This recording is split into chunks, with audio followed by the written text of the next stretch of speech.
lung ai le mal takin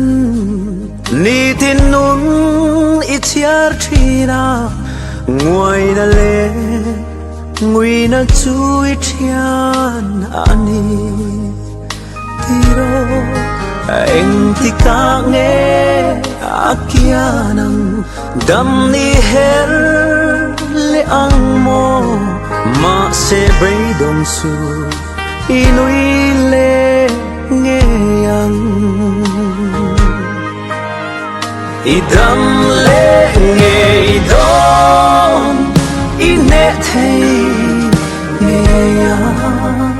sum zi akia nga bay say tadoro ifam aya from Krista Zara idam